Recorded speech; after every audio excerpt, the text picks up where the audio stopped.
বিদ্যুৎ জ্বালানি খাতের অনিয়ম ও দুর্নীতির বিচারে জ্বালানি ট্রাইব্যুনাল করা দরকার বলে মনে করেন উপদেষ্টা মোহাম্মদ ফাউজুল কবির খান। জানিয়েছেন, এখন থেকে জ্বালানি খাতের সব প্রকল্পের ঠিকাদার নিয়োগ দেয়া হবে উন্মুক্ত প্রতিযোগিতার মাধ্যমে।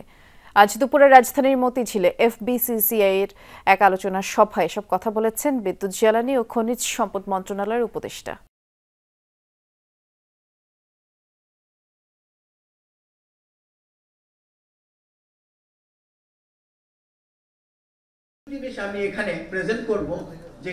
Federation of Bangladesh chamber of commerce and ইন্ডাস্ট্রির জ্বালানি নিরাপত্তা বিষয়ক সেমিনার বিদ্যুৎ ও জ্বালানি খাতের বর্তমান বাস্তবতা তুলে ধরে ভবিষ্যৎ নিরাপত্তা নিশ্চিতের পথ খুঁজতে এই আয়োজন এফবিসিসিআই এর।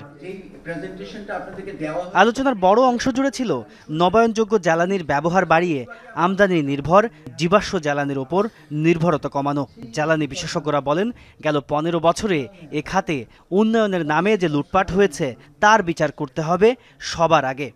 জ্বালানি অপরাধমূলক কার্যক্রমের সঙ্গে সম্পৃক্ত আছে হাইকোর্ট সহ বিভিন্ন আদালতে বিভিন্ন পত্রপত্রিকায় যেগুলো বেরিয়েছে, সেই সমস্ত অভিযোগের বিচার করার জন্য বিআরসি আইনের নির্দিষ্ট ধারা আছে। একতরফা ডিসিশনের কারণে এনার্জি সেক্টর, পাওয়ার সেক্টর যে কোথায় এসেছে এটা অকল্পনীয়, এবং এখান থেকে কিভাবে আমরা একটা সাস্টেনেবল জায়গায় যাব আমার কাছেও এটা ক্লিয়ার না।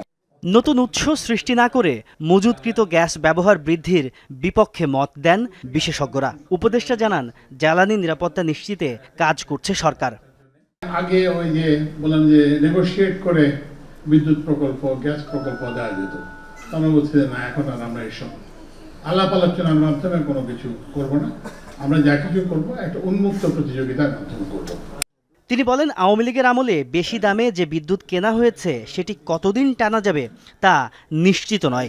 গ্যাসের দাম বৃদ্ধি নিয়ে বলেন, যাদের বাড়তি গ্যাস লাগবে তাদের জন্যই দাম বাড়ানো হয়েছে। একটা ন্যাশনাল কমিটি করছিলাম, একজন বিচারপতিকে, প্রাক্তন বিচারপতি জাস্টিস মনিরুল ইসলামকে দিয়ে বড় বড় যেসবগুলো হয়েছে জ্বালানির অপরাধ হয়েছে সেগুলো তারা দেখতেছেন। এর মধ্যে তারা আমাদেরকে একটা নির্দেশনা দিয়েছেন যে এগুলো রিনেগোশিয়েট করার জন্য। রাতারাতি সব বদলে ফেলতে কোনো জাদুর চেরাগ সরকারের হাতে নেই বলেও মন্তব্য করেন বিদ্যুৎ ও জ্বালানি উপদেষ্টা। নামাজ এবং দুপুরের তাজনুর ইসলাম, যমুনা নিউজ, ঢাকা।